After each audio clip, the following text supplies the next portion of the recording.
Hello students, acolytes and apprentices of the Force. I welcome you back to another Star Wars holocron. Today we will unravel the mysteries of the Force. We will learn of the most powerful Sith Lord, who rivals Darth Sidious. You might wonder who this all-powerful being may be. Together, we will learn about a man who lived for nearly 1,500 years, a man who aspired to cheat death and become a god. In the shadows of the Sith's golden age, a child was born on the harsh world of Medriaas, a child who would one day shake the very foundations of the galaxy. His name was Tenebrae, known to the terrified whispers of the galaxy as Vitiate, and in time as the enigmatic Valkorion. Born with eyes as black as the void, Tenebrae possessed an innate connection to the Force like no other. At a tender age, he manifested his power in a chilling display, eliminating his own father and seizing control of his world. His rule was absolute and tyrannical, and his mastery over the dark side grew with each passing day. As Tenebrae, he learned to feed on fear, pain, and suffering, his power blooming in the dark nourishment of these emotions. His mother's betrayal and his stepfather's rage were but kindling to the inferno of his burgeoning might. By 10, his homeworld bowed to him, not out of respect, but out of sheer terror and awe at his dark feats. When Marka Ragnos, the Dark Lord of the Sith, laid eyes upon the young lord, he saw a kindred spirit in the darkness. Ragnos christened him Darth Vitiate, a recognition that sealed his fate as a lord among the Sith. For a century he ruled in silence, his gaze turned inward, unraveling the mysteries of the Force. It was during this time that he discovered the secrets to immortality, culminating in a ritual of unspeakable horror that left the planet Nathema a lifeless husk and granted Vitiate eternal life. When the old Sith Empire fell, Vitiate seized the moment. He called the surviving Sith to Nathema, promising unity and strength. Yet, as the ritual began, it was clear Vitiate's thirst for power knew no bounds. He consumed them all, binding their life force to his, ensuring his dominion over death itself. Vitiate, now immortal and insatiable, looked beyond the borders of his world. With the old Sith Empire in ruins, he gathered the remnants and led them into the unknown regions, there to build something new, something eternal. This new empire, hidden from the eyes of the Republic and the Jedi, grew in silence, amassing power and strength under the watchful eye of its emperor. Yet within Vitiate, a restlessness grew. He was not content with the mantle of a Sith. He desired more, an empire that would last forever, and so in secret he forged a new identity, Valkorion, the ruler of the eternal empire of Zakuul. Valkorion was different from Vitiate in demeanor and rule, preferring manipulation over direct control, guidance over domination. Under his guidance, Zakuul thrived, and the Eternal Fleet, a force of immeasurable power, came into being. With it, Valkorion could strike anywhere in the galaxy, and none could stand against him. The Eternal Empire struck without warning, seizing control of the galaxy from both the Republic and the Sith. It was a reign of efficiency and order, with Valkorion at its head, an emperor not of the Sith, but of Zakuul, a father to a new legacy. But Valkorion's ambition was not merely to rule. He sought a more profound transformation. Through his children, Arcane, Thexan, and Vaylin, he hoped to create vessels of his power, extensions of his will. Yet, as it so often does, this ambition would lead to his downfall.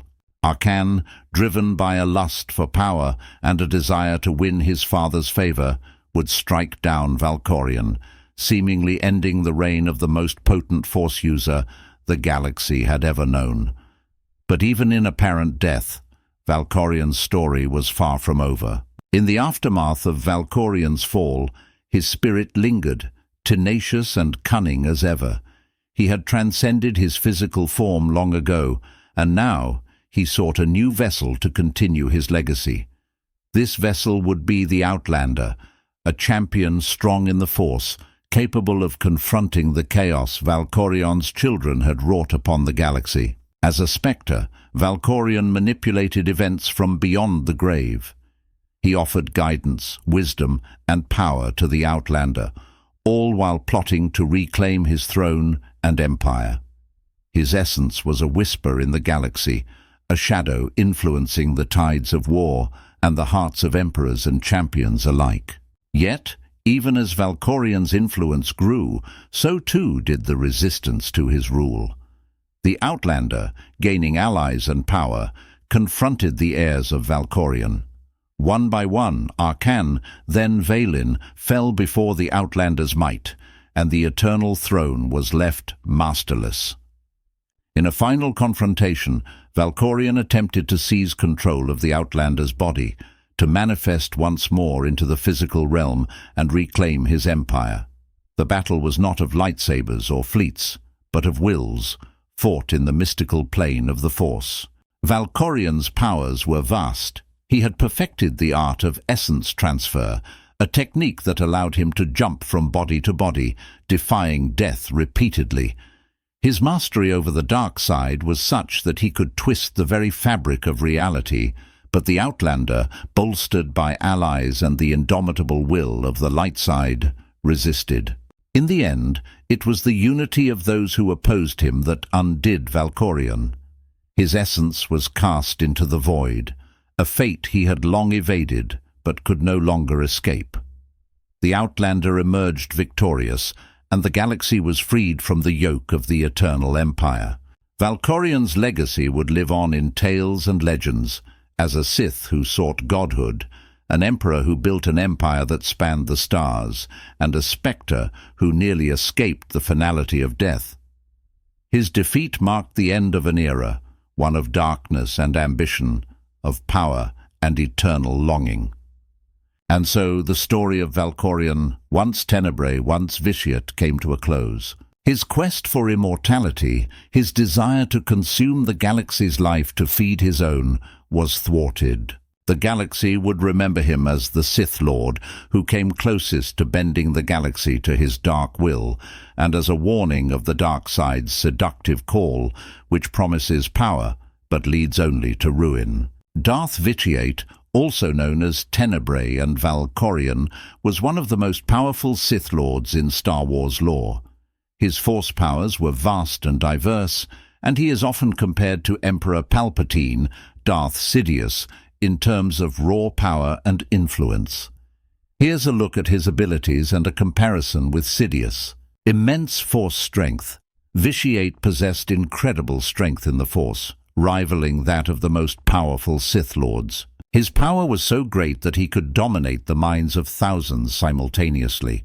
He mastered the art of essence transfer, allowing him to transfer his consciousness into other bodies and thus achieve a form of immortality. Like Sidious, Vitiate could wield Force lightning, but his control and power were such that he could create storms of Force lightning, devastating large areas and multiple opponents.